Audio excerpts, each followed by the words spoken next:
तो बच्चों कैसे हैं आप सब। बहुत बहुत स्वागत है आपका आज की इस वीडियो में। आज का ये वीडियो क्लास 12th के बच्चों के लिए बहुत ज्यादा खास होने वाला है, क्योंकि आज के इस वीडियो में हम लोग देखने वाले हैं बच्चों क्लास 12th का जो आपका इकोनॉमिक्स सब्जेक्ट है, हिंदी में जिसको आप अर्थशास्त्र भी बोलते हैं, उसका एक इंपॉर्टेंट सैंपल क्वेश्चन पेपर आज की इस वीडियो में हम लोग देखने वाले हैं। और ये जो सैंपल पेपर है कल जो आपका बोर्ड एग्जाम होने वाला है यानी कि 17 मार्च, जी हाँ बच्चों 17 मार्च 2023 को जो कल आपका बोर्ड एग्जाम होने वाला है इकोनॉमिक्स सब्जेक्ट का, उसके अंदर आपको बहुत ज्यादा मदद करेगा। क्योंकि जो क्वेश्चंस हम लोग डिस्कस करेंगे ना इस सैंपल पेपर के अंदर, उसमें से बहुत सारे क्वेश्चंस आपके कल के पेपर में रिपीट होने के चांसेस है। क्योंकि इस सैंपल पेपर के अंदर क्वेश्चन ही वही है ना भैया, जो सीबीएसई के पिछले 10 साल के अगर आप क्वेश्चन पेपर उठा करके देखेंगे बोर्ड एग्जाम का, उसमें बार बार रिपीट हो रखा है। तो वही क्वेश्चन जो है इस सैंपल पेपर के अंदर हम लोग डिस्कस करने वाले हैं। और जो हम लोग इस सैंपल पेपर के अंदर पेपर का पैटर्न देखेंगे, उसी पेपर के पैटर्न में 17 तारीख का कल आपका एग्जाम आने वाला है। तो वीडियो को कंप्लीट जरूर देखिएगा, कल आपका जो पेपर होने वाला है उसके अंदर आपको बहुत ज्यादा मदद मिलेगा। और ये हम लोग सैंपल पेपर कर ही रहे थे बेसिकली, इसका ये पार्ट 2 वाला वीडियो होने वाला है। ठीक है, अगर आपने इसका पार्ट 1 वाला वीडियो नहीं देखा है तो डिस्क्रिप्शन बॉक्स में मैं उसका लिंक दे दूंगा आपको, वहां से जाकर के जरूर देख लीजिएगा। चलिए हम अपने वीडियो को शुरू करते हैं। तो क्लास 12th है हमारा, सब्जेक्ट है हमारा इकोनॉमिक्स, जिसको हिंदी में आप अर्थशास्त्र भी बोलते हैं। और इकोनॉमिक्स का जो आपका पेपर होगा वो 3 घंटे का होगा। अधिकतम अंक जो रहने वाले हैं वो 80 रहने वाले हैं, यानी कि 80 नंबर का आपका पेपर आएगा। बात करूं अगर आपसे आपके बोर्ड के पेपर की, तो आपका जो बोर्ड का पेपर आएगा वो कुछ इस तरह का आएगा। ये आप अपनी स्क्रीन पर देख सकते हैं, ये मैंने पहले भी आपको दिखा रखा है। उसके नीचे चले तो यहाँ पर आपको सामान्य निर्देश देखने को मिलेगा। अगर आप इसको पढ़ना चाहते हैं तो पढ़ सकते हैं वीडियो को पॉज करके। मैंने प्रीवियस जो सैंपल पेपर, यही वाला जो सैंपल पेपर है उसका पार्ट 1 वाला जो वीडियो बनाया है, या कह लीजिए प्रीवियस जो सैंपल पेपर का वीडियो बनाया है, उसके अंदर बहुत अच्छी तरीके से मैंने इसको एक्सप्लेन कर रखा है बच्चों। सेम यही चीज इंग्लिश मीडियम में आपका जनरल इंस्ट्रक्शंस करके आता है। अगर आप इसको इंग्लिश मीडियम में रीड करना चाहते हैं तो यहाँ पर आप रीड भी कर सकते हैं। ठीक है, तो ये कुछ बातें रही जो कल आपका इकोनॉमिक्स का पेपर होने वाला है, उससे संबंधित आपको पता होना चाहिए। चलिए हम अपने वीडियो को शुरू करते हैं और देखते हैं कि हमारा सेक्शन बी के अंदर जो रह गया था हमारा पार्ट 1 वाली वीडियो में, जो इस वीडियो में हम लोग करेंगे, तो किस प्रकार के क्वेश्चन हमसे सेक्शन बी के अंदर पूछे गए हैं और कैसे हम उनका आंसर दे सकते हैं। तो चलिए वीडियो को शुरू करते हैं। हम लोग आगे हैं बच्चों सेक्शन बी के अंदर, जिसको हिंदी में आप अनुभाग बी भी बोलते हैं। इसके अंदर जो हमसे क्वेश्चन पूछे जाएंगे वो आपका इंडियन इकोनॉमिक डेवलपमेंट से पूछा जाएगा। ठीक है, तो चलिए देखते हैं एक एक करके क्वेश्चंस को। पहला क्वेश्चन है यहाँ पर हमारा सेक्शन बी का पहला क्वेश्चन, इस क्वेश्चन पेपर का 18वां क्वेश्चन। क्या पूछ रहा है कि डैश समिति का गठन भारत में लघु उद्योगों के विकास और संवर्धन के लिए किया गया था। Dash committee was found for the development and promotion of small scale industries in India. ठीक है, तो करवे जो आपका समिति था ना, या कह लीजिए करवे आप कमिटी कह सकते हैं इंग्लिश में, इसका गठन ही इसलिए किया गया था ताकि यहाँ पर डेवलपमेंट हो सके स्मॉल स्केल इंडस्ट्रीज का और उनका प्रमोशन किया जा सके। ठीक है, तो ऑप्शन नंबर ए यहाँ पर हमारा बिल्कुल करेक्ट आंसर हो जाएगा। सेम यही क्वेश्चन इंग्लिश मीडियम में इस तरह से रहेगा कि dash committee was form for the development and promotion of small scale industries in India, तो करवे। 19वां क्वेश्चन देखिए यहाँ पर क्या है कि निम्नलिखित में से किस देश में प्रति वर्ग किलोमीटर जनसंख्या का घनत्व सबसे अधिक है। ठीक है, पहला है पाकिस्तान, दूसरा है चीन, तीसरा है भारत और चौथा है ब्रिटेन। इसको आप मैप में देखिए। तो देखिए बच्चों यहाँ पर मैंने आपका वर्ल्ड मैप खोल लिया है और वर्ल्ड मैप से आपको और भी बेटर तरीके से समझ में आएगा। देखिए क्वेश्चन था हमारा कि इन 4 देशों में से, 4 देश कौन कौन से, भारत, पाकिस्तान, चीन और यहाँ पर ब्रिटेन। ठीक है, इन चारों देशों में से कौन सा ऐसा देश है जहां पर पॉपुलेशन डेंसिटी यानी कि जनसंख्या घनत्व सबसे ज्यादा है पर स्क्वायर किलोमीटर। ठीक है, यानी एक वर्ग किलोमीटर के अंदर। तो यहाँ पर आप देख सकते हैं ये है अपना प्यारा भारत, ये है पाकिस्तान और ये है चीन। अगर ब्रिटेन में आपको वर्ल्ड मैप में दिखाऊं तो ब्रिटेन आपको यहाँ पर देखने को मिलेगा, ये देख रहे हैं इस तरह से, ये है ब्रिटेन। ये वही ब्रिटेन है जिसने हम पर 200 सालों तक राज किया था। तो अगर यहाँ बात कर रहे हैं पॉपुलेशन डेंसिटी की, हालांकि यहाँ पर दुनिया में सबसे ज्यादा पॉपुलेशन चाइना में पाया जाता है, चाइना में सबसे ज्यादा आबादी है पूरी दुनिया में, लेकिन पॉपुलेशन डेंसिटी की अगर बात करें तो भारत में पॉपुलेशन डेंसिटी यानी जनसंख्या घनत्व सबसे ज्यादा है बच्चों। आई होप कि आपको समझ में आया होगा और इस हिसाब से हमारा ऑप्शन नंबर जो सी है भारत, ये बिल्कुल करेक्ट आंसर हो जाएगा। सेम यही क्वेश्चन इंग्लिश मीडियम में इस तरह से रहेगा कि which of the following countries has the highest density of the population पर स्क्वायर किलोमीटर। तो इंडिया हमारा यहाँ बिल्कुल करेक्ट आंसर हो जाएगा बच्चों। इसी क्वेश्चन में आपको एक अथवा एक चॉइस देखने को मिल जाएगा बेसिकली, कि अगर आपको ये ऊपर वाला क्वेश्चन नहीं आता तो नीचे वाला क्वेश्चन आप अटेंड कर सकते हैं। अब इसके अथवा में देखिए क्या क्वेश्चन हमसे पूछा है कि स्वतंत्र भारत के पहले औद्योगिक नीति कह लीजिए यहाँ हमारा जो इंडस्ट्रियल पॉलिसी था उसकी संकल्प की घोषणा वर्ष डैश में की गई थी, तो 1948 में की गई थी बच्चों, ठीक है। 1947 में हमारा देश आजाद हुआ था और 1948 में इसकी घोषणा की गई थी, ठीक है। सेम यही क्वेश्चन इंग्लिश मीडियम में कुछ इस तरह से रहेगा कि the first industrial policy resolution of independent India was announce in the year of, तो वो रहेगा आपका 1948। ये बिल्कुल करेक्ट आंसर यहाँ पर हमारा हो जाएगा। 20वां क्वेश्चन देखिए बच्चों, यहाँ पर क्या है कि निम्नलिखित कथनों को ध्यान पूर्वक पढ़िए, ठीक है भैया, पढ़ लेते हैं। दो कथन बोले तो दो स्टेटमेंट दे दिया है।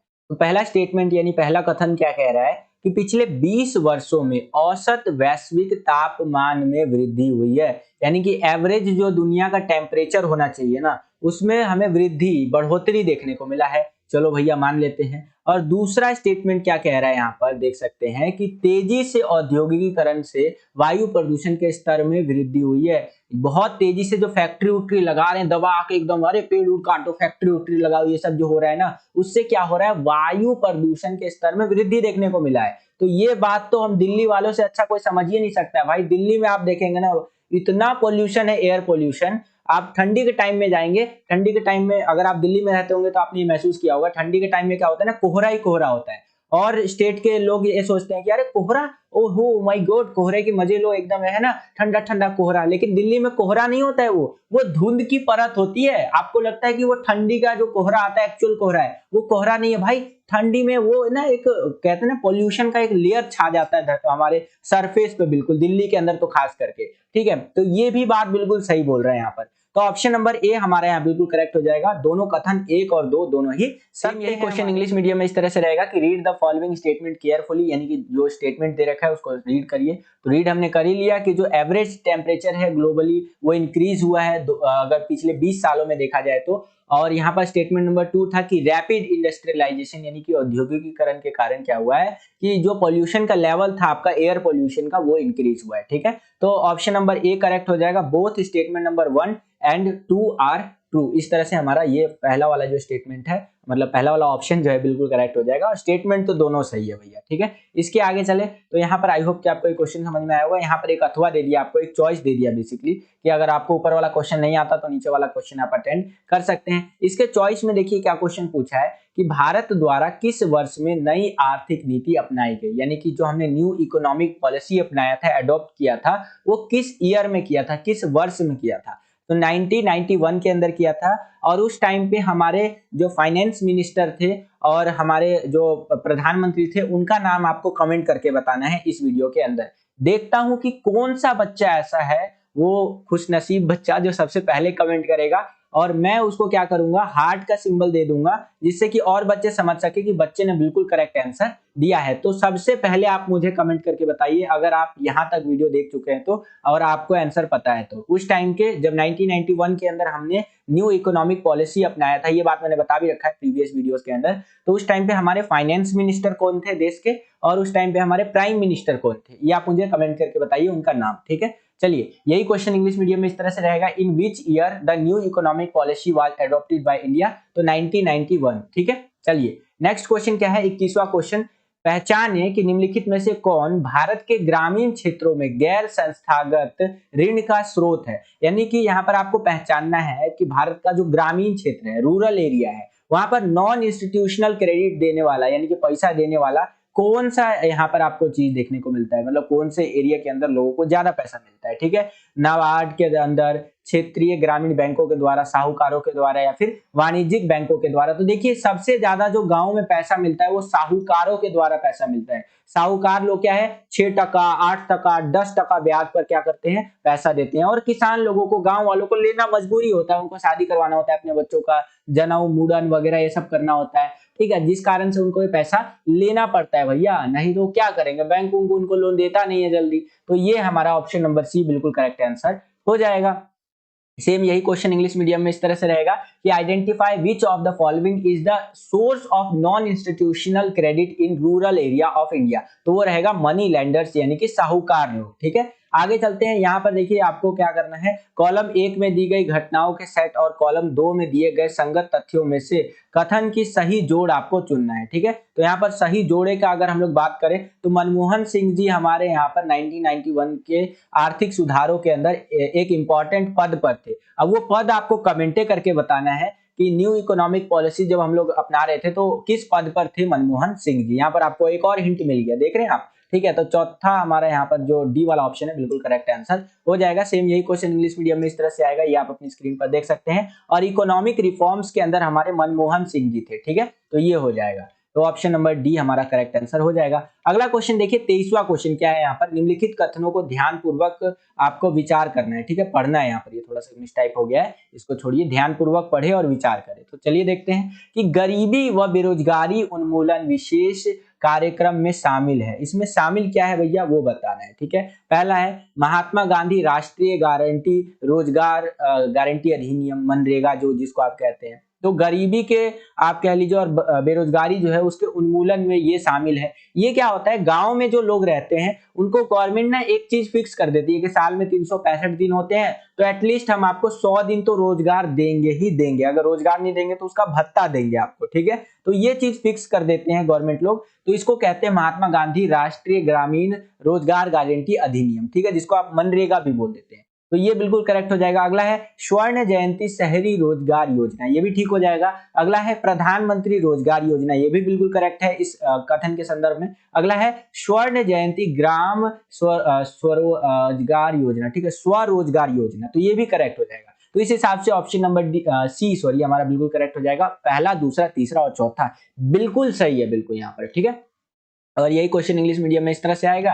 यहाँ पर ऑप्शन नंबर जो सी है, फर्स्ट, सेकंड, थर्ड और फोर्थ, ये करेक्ट हो जाएगा। इसके आगे चलते हैं, 24वां क्वेश्चन। यहाँ पर देखिए, यहाँ पर क्या है, अभिकथन और कारण वाला क्वेश्चन है, असर्शन और रीजन वाला क्वेश्चन है। यहाँ पर अभिकथन क्या कह रहा है कि भारत ने आर्थिक सुधार या नई आर्थिक नीति दबाव में अपनाई थी। अच्छा जी, और कारण कह रहा है कि वित्तीय संकट का सामना करने के लिए आर्थिक सहायता अर्थव्यवस्था को खोलने की शर्त के साथ आई थी। ठीक है, तो यहाँ पर आपका ऑप्शन नंबर ए करेक्ट हो जाएगा। दोनों कथन ए तथा आर जो है सत्य है, तथा कारण आर जो है कथन नंबर ए की सही व्याख्या करता है। क्या बोल रहे हैं यहाँ पर, देखिए भारत ने जो नई आर्थिक नीति अपनाई ना, वो दबाव में अपनाई थी। बिल्कुल सही बोल रहा है भाई, दबाव था हमारे ऊपर, और दबाव क्या था उसको थोड़ा सा समझ। देखिए बच्चों, साल था आपका 1991। ठीक है, 1991 से पहले हमारा देश एकदम मस्त चल रहा था, थोड़ा बहुत दिक्कत तो था लेकिन ठीक ठाक चल रहा था। हमारी चाची जी भी उस टाइम पे खुश थी। लेकिन साल आया 1991। अब 1991 में आ गई हमारे देश में एक बहुत बड़ी दिक्कत। दिक्कत क्या आई भैया, दिक्कत आई डॉलर की। हमारे पास फॉरेक्स रिजर्व जो होता है वो इतना बचा कि 15 दिन तक हम लोग बाहर से कोई सामान खरीद सकते थे। हमारे पास डॉलर उलर था ये नहीं था। अब आप बोलेंगे सर जी डॉलर का क्या जरूरत है, तो देखो भाई, अगर आपको अपने देश में कोई सामान खरीदना है तो आप अपने देश का पैसा लेकर के जाएंगे और अपने देश में सामान खरीद लेंगे। लेकिन अगर आपको इंटरनेशनली कोई सामान खरीदना होता है, दूसरे देश से कोई सामान खरीदना होता है, तो आपको चाहिए होता है डॉलर, जिसको आप फॉरेक्स रिजर्व भी बोलते हैं, जिसके अंदर बाहर के देशों का पैसा आ जाता है। ठीक है, मेनली जो व्यापार होता है, इंटरनेशनल ट्रेड होता है, अंतरराष्ट्रीय व्यापार होता है, वो डॉलर के अंदर आता है। ठीक है, या डॉलर के अंदर होता है कह सकते हैं। तो ये दिक्कत आ गई, डॉलर तो उस टाइम पे था नहीं हमारे पास, तो भैया बहुत दिक्कत आ गई। यहाँ पर इकोनॉमी एकदम डाउन सा हो गया सब कुछ। ठीक है, यहाँ पर भी आप देख पा रहे होंगे, ये चचा हमारे बिल्कुल परेशान हो रहे हैं कि यार अब क्या करेंगे, माथा पकड़ लिए भैया, दिक्कत आ गया यार, एकदम देश में पैसे नहीं है भाई, क्या करे। ठीक है, ये चचा देखिए साइकिल से आ रहे हैं हमारे, तो बहुत दिक्कत होने लग गया। उसके बाद हमारा देश गया भैया आईएमएफ के पास। ठीक है, अब आईएमएफ के पास जाकर के बोलता है, आईएमएफ इंटरनेशनल मॉनेटरी फंड, वहां से जाकर के बोलता है भैया हमें दे दीजिए, थोड़ा सा दिक्कत हो रहा है, पैसा दे दीजिए। तो यहाँ पर आईएमएफ नहीं माना। आईएमएफ क्या बोला, अरे हम नहीं देंगे पैसा वैसा तुमको, ठीक है, अभी हमरो दिक्कत चल रहा है। और वहां पर आईएमएफ को पैसा देने के लिए कौन रोक दिया था, तो वहां पर रोक दिया था हमारे अमेरिका वाले चचा। ठीक है, अमेरिका वाले जो चचा थे वो बोले कि अरे इंडिया को पैसा मत देना, इंडिया को पैसा तभी देना जो हमारा शर्त मानेगा। तो आईएमएफ अब जाकर के अमेरिका से पूछा, क्योंकि आईएमएफ के अंदर या ऐसे जो इंटरनेशनल ऑर्गेनाइजेशन है जो अमेरिकी धरती पर स्थित है, वहां पर दबदबा किसका चलता है, अमेरिका का चलता है। तो अमेरिका यहाँ पर आईएमएफ को बोला कि देखो तुमको हम एक शर्त बता रहे हैं, जो इंडिया को बोलना, इंडिया को बोलो कि अपना आर्थिक नीतियों में चेंज करो, जो तुम्हारे यहाँ पे लाइसेंस राज है उसको खत्म करो और प्राइवेट प्लेयर्स को जगह दो अपने देश में, ठीक है। प्राइवेट प्लेयर्स को आने दो, कोका कोला, ऐसे हमारे यहाँ का एप्पल, ये सबको आने दो, ठीक है। या बाहर दूसरे देशों का भी कंपनी को अपने देश में आने दो, तभी तुमको पैसा देंगे, ठीक है। तो यहाँ पर जो है सो कि IMF भी इंडिया को बोल दिया कि देखो ऐसे पैसा वैसा नहीं देंगे, यहाँ पर कुछ ना कुछ तो आपको देना पड़ेगा। फिर इंडिया वाला का बोला ठीक है ये लीजिए हमारा सोना गिरवी रख लीजिए, और सोना गिरवी रखने के बाद उन्होंने हमें पैसा दिया था। तो उस टाइम पे जो हमारा विदेशी मुद्रा था वो 15 दिन के लिए सफिशिएंट था कि 15 दिन तक काम चला सकते हैं, और इन्होंने मदद किया। आज हमारा इतना मेहनत की वजह से हमारा जो यहाँ पर फॉरेक्स रिजर्व है, विदेशी मुद्रा भंडार जो है वो 500 बिलियन डॉलर को क्रॉस कर चुका है। यहाँ पर ये जो अमेरिका वाले चचा जो थे ना, जो ये बोल रहे थे, इनकी बात तो उन्हें माननी पड़ी हमें उस टाइम पे, और हमें क्या करना पड़ा भैया, इनका बात मान करके अपना करेंसी को बचाना था, अपना देश को बचाना था, तो इनका बात मान करके पैसा लेना पड़ा। इसीलिए भारत को कह सकते हैं थोड़ा कॉम्प्रोमाइज भी करना पड़ा था, जिस कारण से थोड़ा दिक्कत समस्या का सामना भी करना पड़ा, और डील अंततः डन हो गया और हमने अपना देश को बचा लिया। वापस से ये जो चाची जी हैं ये वापस से मुस्कुराने लग गई, और हमारा प्यारा जो भारत है वो इस प्रकार से ही चलने लग गया, और आज तक हम लोग सरवाइव कर रहे हैं, और फ्यूचर में एक दिन विश्व गुरु भी बनेंगे। आई होप कि आपको ये कॉन्सेप्ट, ये चीजें समझ में आई होंगी बच्चों। तो ये था भाई 1991 का जो हमने न्यू इकोनॉमिक पॉलिसी अडॉप्ट किया था, उसके कारण आई होप कि आपको समझ में आ गया होगा कि काइंड ऑफ दबाव में आकर के ही हमें वो पॉलिसी अडॉप्ट करना पड़ा था, ठीक है। सेम यही क्वेश्चन इंग्लिश मीडियम में इस तरह से आएगा, ये आप अपनी स्क्रीन पर देख सकते हैं। और ऑप्शन नंबर ए जो है हमारा यहाँ बिल्कुल करेक्ट आंसर हो जाएगा। Both assertion and reason are true and reason is the correct explanation of A, यानी कि असर्शन, ठीक है। इसके आगे चलते हैं। अगला क्वेश्चन देखिए यहाँ पर क्या है कि आर्थिक सुधार काल में सेवा क्षेत्र की वृद्धि दर डैश से अधिक रही है। The growth rate of the service sector during the economic reforms has been more than. तो आपका प्राथमिक क्षेत्र से भी, कृषि क्षेत्र से भी और विनिर्माण क्षेत्र से भी ज्यादा रही। जब हमने यहाँ पर आपका नया आर्थिक नीति अपनाया 1991 के अंदर, तो हमारा जो सर्विस सेक्टर था, जिसके अंदर हम लोग सर्विसेज देते हैं, चाहे सॉफ्टवेयर बेचना या किसी भी प्रकार का सर्विस देना, तो वो जो सेक्टर था ना आपका हमारे देश में, चाहे कह लीजिए प्राइमरी सेक्टर कह लीजिए, प्राथमिक क्षेत्र कह लीजिए, कृषि क्षेत्र कह लीजिए, विनिर्माण क्षेत्र कह लीजिए, इन सबसे ज्यादा टॉप पर था हमारा सर्विस सेक्टर। क्योंकि पूरी दुनिया की कंपनी हमारे देश में आ रही थी, तो वो क्या लेना पसंद कर रही थी भाई, सर्विस लेना पसंद कर रही थी। वो यहाँ पर सॉफ्टवेयर इंजीनियर हायर कर रही है, इंजीनियर हायर कर रही है, 50 चीजें हायर कर रही है, और हमारे देश से 50 चीजें दूसरे देशों को बेची जा रही है, ठीक है। तो यहाँ पर अगर बात कर रहे हैं आर्थिक सुधार के काल की, उस टाइम की, तो वहां पर जो है सो कि आपका जो सर्विस सेक्टर था वो इन सबसे ऊपर था, ठीक है। तो यहाँ पर आपका ऑप्शन नंबर जो डी है बिल्कुल करेक्ट हो जाएगा, उपरोक्त सभी, ठीक है। चलिए यहाँ पर आगे चलते हैं। 25वां क्वेश्चन देखिए क्या है, यही वाला क्वेश्चन इंग्लिश मीडियम में बेसिकली, कि the growth rate of the service sector during the economic reforms has been more than primary sector, agricultural sector, manufacturing sector. तो ऑल ऑफ द अबव हमारा करेक्ट आंसर हो जाएगा। और यहाँ पर आपको एक अथवा दे दिया, चॉइस दे दिया बेसिकली, कि अगर आपको ये ऊपर वाला क्वेश्चन नहीं आता तो नीचे वाला क्वेश्चन आप अटेंड कर सकते हैं। यहाँ पर अथवा में देखिए क्या क्वेश्चन पूछा है कि मदर डेयरी तथा अमूल डैश का उदाहरण है। तो ये सहकारी विपणन यानी कि कोऑपरेटिव मार्केटिंग का एग्जाम्पल है या उदाहरण कह सकते हैं। यही क्वेश्चन इंग्लिश मीडियम में इस तरह से आएगा कि Mother Dairy and Amul are example of cooperative marketing, ठीक है। आगे चलते हैं। अगला क्वेश्चन देखिए यहाँ पर 26वां क्वेश्चन क्या है कि निम्न कथनों को ध्यानपूर्वक पढ़िए तथा निम्न दिए गए विकल्पों में से सही विकल्प का आपको चयन करना है। पहला कथन यानी पहला स्टेटमेंट क्या कह रहा है कि हरित क्रांति ने गरीब तथा अमीर किसानों के बीच की दूरी को बढ़ा दिया। जो हरित क्रांति हुआ था, ग्रीन रिवॉल्यूशन हुआ था, उसने अमीर और गरीब किसान जो थे उनके बीच की दूरियों को और बढ़ा दिया। तो बिल्कुल सही बात है भाई। दूसरा स्टेटमेंट क्या कह रहा है कि हरित क्रांति के लाभ मुख्य रूप से गरीब राज्यों द्वारा लिए गए। तो ये बिल्कुल गलत है यहाँ पर, ठीक है। तो ऑप्शन नंबर जो सी है बिल्कुल करेक्ट आंसर हो जाएगा हमारा यहाँ पर बच्चों, कि कथन नंबर 1 सत्य है तथा कथन नंबर 2 असत्य है, ठीक है। इसके आगे चलते हैं। यही क्वेश्चन इंग्लिश मीडियम में इस तरह से रहेगा और आंसर रहेगा आपका option number C, statement number 1 is true and statement number 2 is false, ठीक है। इसके आगे चलते हैं। अगला क्वेश्चन देखिए 27वां क्वेश्चन, ये भी आपका अभिकथन और कारण वाला है। यहाँ पर अभिकथन क्या कह रहा है कि मानव पूंजी निर्माण एक स्थैतिक अवधारणा है। अब कारण क्या कह रहा है कि मानव पूंजी निर्माण के लिए सतत प्रयास तथा व्यय की आवश्यकता होती है। तो यहाँ पर अगर हम लोग बात कर रहे हैं तो ऑप्शन नंबर डी हमारा सही हो जाएगा। कथन ए असत्य है तथा कारण आर यहाँ पर सत्य है। सेम यही क्वेश्चन इंग्लिश मीडियम में इस तरह से आएगा, ये आप अपनी स्क्रीन पर देख सकते हैं। और ऑप्शन नंबर डी हमारा यहाँ बिल्कुल करेक्ट आंसर हो जाएगा। Assertion A is false and reason R is true. उसके आगे चलते हैं। अगला क्वेश्चन देखिए 28वां क्वेश्चन क्या है कि क्या एलपीजी नीतियों ने भारतीय अर्थव्यवस्था पर कुछ अनुकूल प्रभाव दिखाया है, चर्चा कीजिए। ये मैंने प्रीवियस पार्ट 1 वाला जो पार्ट 1 कह सकते हैं या paper number 1 sample paper number 1 जो डाला था उसके अंदर ये क्वेश्चन डिस्कस किया था मैंने कि जो एलपीजी अपनाया हमने, एलपीजी क्या होता है बच्चों, लिबरलाइजेशन, प्राइवेटाइजेशन और ग्लोबलाइजेशन, ये जो हमने अपनाया कब अपनाया 1991 के अंदर। तो इससे भारत की जो अर्थव्यवस्था थी उसके ऊपर कुछ अच्छा इंपैक्ट देखने को मिला, तो बिल्कुल देखने को मिला भाई। क्या क्या चीजें देखने को मिली हमें, औद्योगिक उत्पादन में वृद्धि देखने को मिला, यानी कि इंडस्ट्रियल प्रोडक्शन जो था वो बढ़ गया, राजकोषीय घाटा कम हो गया, विदेशी मुद्रा भंडार जो होता है आपका फॉरेक्स रिजर्व जो होता है वो बढ़ गया हमारा, ठीक है। आज के टाइम पे हमारा फॉरेक्स रिजर्व कितना है, 500 बिलियन से ज्यादा है भैया। और क्या क्या चीजें देखने को मिली कि निजी विदेशी निवेश में वृद्धि हुई, प्राइवेट इन्वेस्टर्स आए इंडिया के अंदर, बाजार का एकाधिकार से प्रतिस्पर्धा में परिवर्तित हो जाना, ठीक है। पहले बाजार में मोनोपोली हुआ करता था, नोकिया का या ऐसी छोटी छोटी कंपनियां जो थी ना उस टाइम पे जो हमारे देश की थी, तो उनका मोनोपोली हुआ करता था। नोकिया वैसे फिनलैंड की कंपनी है, लेकिन अब क्या हुआ, कंपटीशन बढ़ा, तो इससे क्या हो रहा है भैया, इससे कस्टमर को अच्छा से अच्छा प्रोडक्ट मिला, ठीक है। तो ये आप लिख सकते हैं। तो एलपीजी का ओवरऑल फायदा ही हुआ हमारे देश को।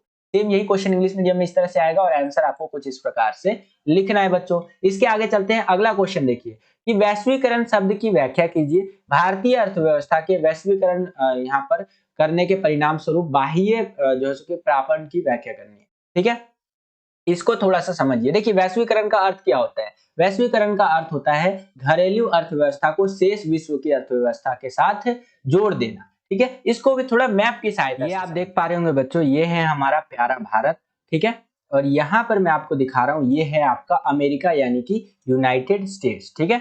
अब मान लीजिए यूनाइटेड स्टेट्स का एक बंदा है, उसका एक कंपनी है, ठीक है। उस कंपनी का नाम है ABC, ये उसके कंपनी का नाम है, ठीक है। अब उस कंपनी में मान लीजिए वो 10 इंप्लॉय को रखता है। बेसिकली ये कंपनी एक कॉल सेंटर है, ठीक है।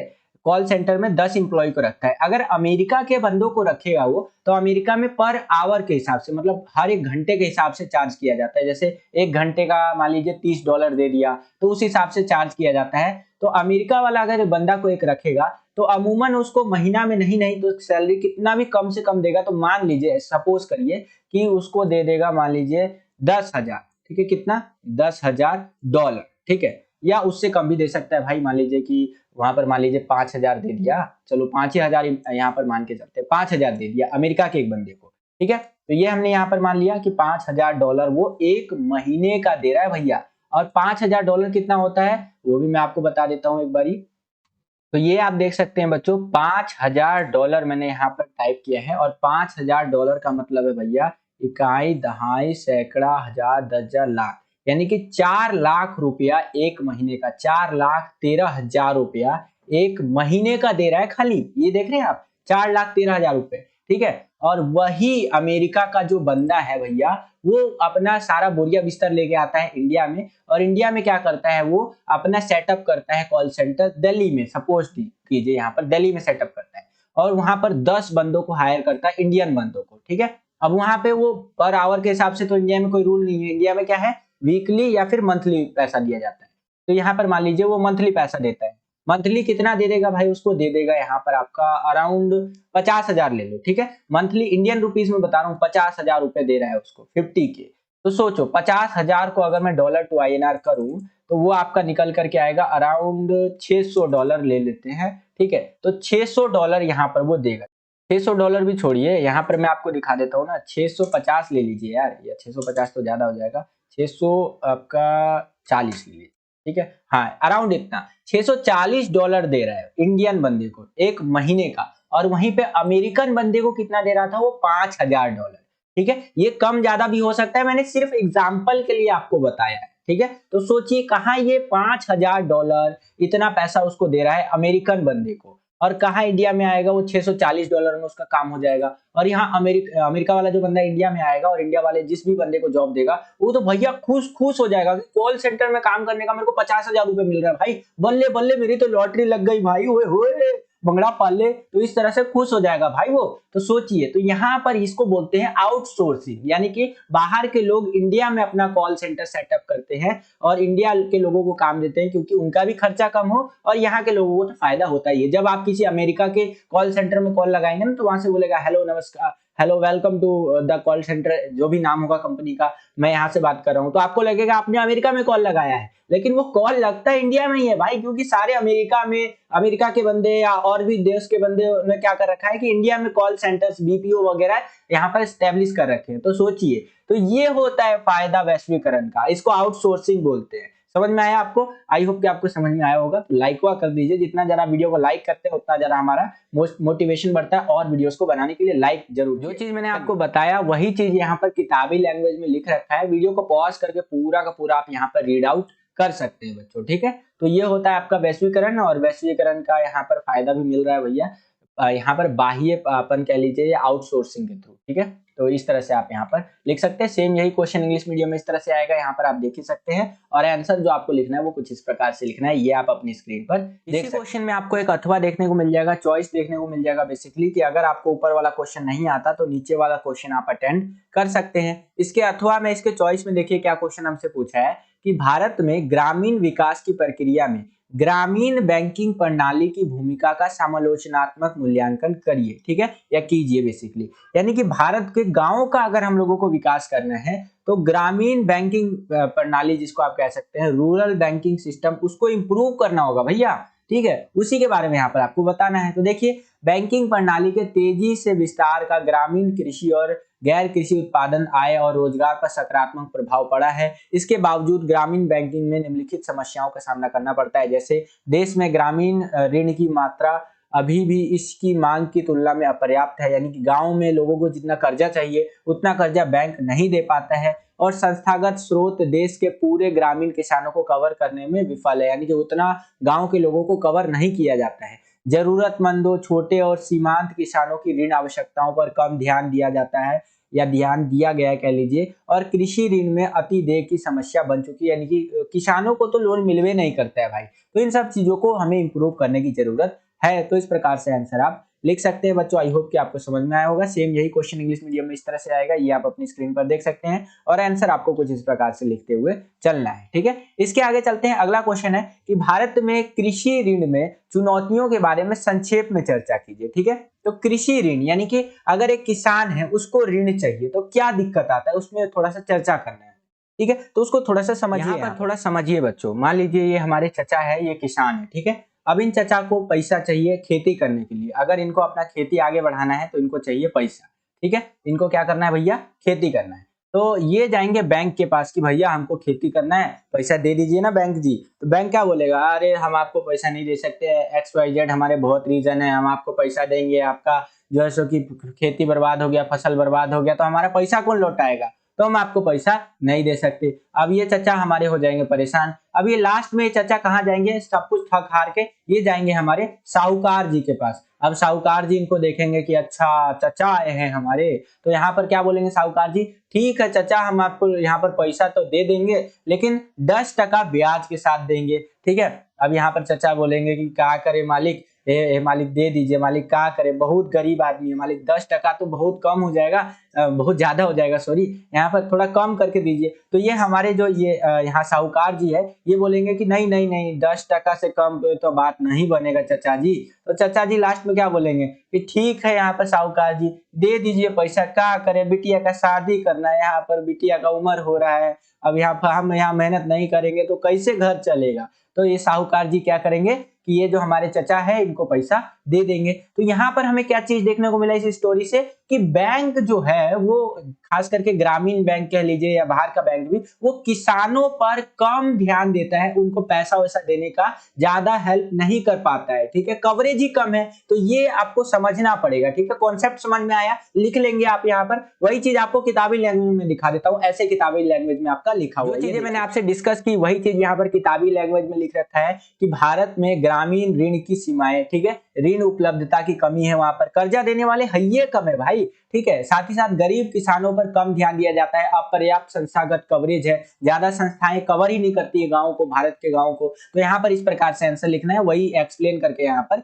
लिखा गया है। सेम यही क्वेश्चन इंग्लिश मीडियम में इस तरह से आएगा कि discuss briefly the challenges in the agricultural credit in India. तो आपको कुछ इस प्रकार से आंसर लिखना है इंग्लिश मीडियम में, यहाँ पर आप देख सकते हैं। तीसरा क्वेश्चन यहाँ पर देखिए बच्चों क्या पूछ रहे हैं हमसे कि आधारभूत सुविधाएं सकारात्मक रूप से आर्थिक विकास से संबंधित है। तो हाँ, बुनियादी ढांचा सकारात्मक रूप से आर्थिक विकास से संबंधित है, जैसे उत्पादकता में वृद्धि करना, अगर प्रोडक्शन बढ़ाना है तो ये चीज करना पड़ेगा। यहाँ पर निवेश को प्रेरित करना, तो ये सारी चीजें आप यहाँ पर क्वेश्चन के बी में एक और क्वेश्चन पूछा है कि पर्यावरण के संबंध में मुख्य मुद्दों के रूप में वैश्विक उष्णता तथा ओजोन क्षय को स्पष्ट कीजिए। अब कई सारा बच्चा माथा पकड़ के बैठ जाएगा अगर पेपर में क्वेश्चन आ गया तो, अरे सर जी ये वैश्विक उष्णता क्या होता है, ओजोन क्षय तो चलो सर ओजोन लेयर से संबंधित होगा, ये वैश्विक उष्णता क्या होता है। तो देखो भाई इसीलिए बोलता हूं इंग्लिश मीडियम में जरूर रीड किया करो। देखो इंग्लिश में क्या क्वेश्चन है कि explain global warming and ozone, ठीक है, जो है सो यहाँ पर है as the main issue regarding environment. Ozone का जो यहाँ पर एक तरह से क्षरण हो रहा है ना, उसका बारे में आपको यहाँ पर बताना है, और ग्लोबल वार्मिंग के बारे में। तो देखिए जो हमारा वैश्विक उष्णता है, जिसको आप ग्लोबल वार्मिंग भी कह सकते हैं, तो वायुमंडल में कार्बन डाइऑक्साइड तथा अन्य ग्रीन हाउस गैसों के स्तर में वृद्धि से क्या हो रहा है, औसत जो टेम्परेचर होना चाहिए धरती का वो बढ़ता जा रहा है, जिससे क्या हो रहा है कि जो हमारा ग्लेशियर है वो पिघलते जा रहे हैं, और समुद्र का जो लेवल है, सी लेवल है, वो बढ़ता जा रहा है, जिससे कि जो समुद्र के किनारे बसे हुए जो कह सकते हैं जगह है, जैसे कि आपका यहाँ न्यूयॉर्क हो गया, आपका इधर इंडिया में मुंबई हो गया, ऐसे जो जगह है ना उसका समुद्र में डूबने का खतरा है। ऐसा अनुमान लगाया जाता है कि आने वाले 50 साल में मुंबई पूरा डूब जाएगा समुद्र के अंदर। क्यों? क्योंकि ग्लोबल टेम्परेचर इतना तेजी से बढ़ रहा है कि ग्लेशियर धड़ल्ले से पिघल रहे हैं, और ग्लेशियर के पिघलने से क्या हो रहा है भैया, समुद्र के अंदर पानी इकट्ठा होता जा रहा है, सी लेवल बढ़ता जा रहा है, ठीक है। तूफानों की बारंबारता देखने को मिलता है, ज्यादा से ज्यादा तूफान आ रहा है ग्लोबल वार्मिंग की वजह से, तो ये लिख सकते हैं। अगला है ओजोन लेयर के क्षय के कारण, यानी कि आपको पता होगा ये हमारा धरती है, इसमें एक लेयर है, धरती के ऊपर एक लेयर है वायुमंडल की, वहां पर एक ओजोन लेयर देखने को मिलता है जो सूरज से जो हानिकारक किरणें आती है ना उनसे हमें बचाता है। तो ओजोन लेयर का जो क्षय हो रहा है उससे क्या हो रहा है भैया, यहाँ पर क्लोरोफ्लोरोकार्बन के कारण वायुमंडल में ओजोन की मात्रा में कमी देखने को मिली है, ओजोन लेयर में छेद हो गया है, जिससे जीव जंतुओं को यहाँ पर बहुत ज्यादा क्षति हो रहा है, मनुष्यों के त्वचा में कैंसर का कारण बन रहा है। आप देखते हैं वो जो पहले के जमाने में क्या होता था, सूरज का गर्मी उतना तेज नहीं पड़ता था, लेकिन आप गर्मी के महीने में जाइए निकलिएगा, अभी तो खैर मार्च चल रहा है, जून जुलाई के महीने में बाहर निकलिएगा, ऐसा सूरज का एकदम धूप पड़ता है ना शरीर पे, लगता है जला देगा बिल्कुल इतना। तो ऐसा क्यों हो रहा है भैया, क्योंकि ओजोन लेयर का यहाँ पर क्षय हो रहा है, एक तरह से ओजोन लेयर में छेद हो चुका है, जलीय जीव तथा स्थलीय पौधों की सर्ववृद्धि पर प्रभाव पड़ रहा है, ओवरऑल पूरी धरती पर प्रभाव इसका देखने को मिल रहा है। सेम यही क्वेश्चन इंग्लिश मीडियम में इस तरह से रहेगा, यहाँ पर आप देख सकते हैं, और आंसर आपको कुछ इस प्रकार से लिखते हुए चलना है, ये आप अपनी स्क्रीन पर देख सकते हैं। इसी क्वेश्चन में आपको एक अथवा एक चॉइस दे दिया बेसिकली कि अगर आपको ऊपर वाला क्वेश्चन नहीं आता तो नीचे वाला क्वेश्चन आप अटेंड कर सकते हैं। इसके अथवा में इसके चॉइस में देखिए क्या क्वेश्चन पूछा है कि भारत में मानव पूंजी निर्माण की प्रमुख समस्याएं क्या है। तो भारत के अंदर अगर हम लोग बात कर रहे हैं मानव पूंजी निर्माण की समस्याओं की, तो जनसंख्या की उच्च वृद्धि हो गई, प्रतिभा पलायन हो गया, अपर्याप्त संसाधन हो गया, बेरोजगारी हो गया, ये सारी चीजें आप यहाँ पर आंसर के रूप में लिख सकते हैं। आई होप कि आपको समझ में आया होगा। सेम यही क्वेश्चन इंग्लिश मीडियम में इस तरह से आएगा और आंसर आपको कुछ इस प्रकार से लिखना है। इसके आगे चले तो अगला क्वेश्चन है हमारे यहाँ पर कि आपको बताना है वैध तर्कों के साथ कि ये कथन सही है या गलत है, ठीक है। तो यहाँ पर है कथन कि ब्रिटिश शासन से पहले भारत एक पिछड़ी अर्थव्यवस्था थी। तो बिल्कुल गलत है भाई, ब्रिटिश शासन से पहले हम लोगों को सोने की चिड़िया बोला जाता था, इतना पैसा था ना भाई हमारे पास कि पूरी दुनिया का 20% इकोनॉमी में कंट्रीब्यूशन हमारे देश का था। सोच लीजिए इतना तगड़ा कंट्रीब्यूशन था। तो ये स्टेटमेंट बिल्कुल गलत है। ब्रिटिश शासन से पहले भारत की अर्थव्यवस्था एक स्वतंत्र, समृद्ध और आत्मनिर्भर अर्थव्यवस्था थी। अंग्रेज लोगों ने 200 सालों तक लूटा हमें, और 200 साल तक लूटने के बाद भी आज दुनिया की 5वीं सबसे बड़ी अर्थव्यवस्था है। इसके ऊपर गर्व करना चाहिए आप सभी को। प्राउड ऑफ, वो बोलते हैं ना, proud to be an Indian, तो वैसे ही एक भारतीय होने के नाते हमें गर्व करने की जरूरत है। चलिए आगे है ऑन द जॉब ट्रेनिंग, नौकरी में प्रशिक्षण मानव पूंजी निर्माण का एक स्रोत नहीं है। तो ये चीज गलत है, ये मानव पूंजी निर्माण का एक स्रोत है, क्योंकि ओवरऑल अगर एक बंदे को जॉब के दौरान ट्रेनिंग आप दे रहे हैं तो उसका जो स्किल है वो बढ़ता जा रहा है और वो और अच्छी तरीके से काम करेगा। तो यहाँ पर इस प्रकार से आप लिख सकते हैं। सेम यही क्वेश्चन इंग्लिश मीडियम में इस तरह से आएगा और आंसर आपको कुछ इस प्रकार से लिखते हुए चलना है। इसके आगे चले तो अगला क्वेश्चन है कि कृषि विपणन को परिभाषित कीजिए, इसको डिफाइन करना है। तो कृषि विपणन का मतलब होता है खेती से या कृषि से, फार्मिंग से जुड़ा हुआ कोई भी काम, चाहे फसलों को इकट्ठा करना है, उनको बेचना है, उनका स्टोरेज करना है, ठीक है, सही रेट लगाना है, सारी चीजें जो जुड़ी हुई होती है वो कृषि विपणन से ही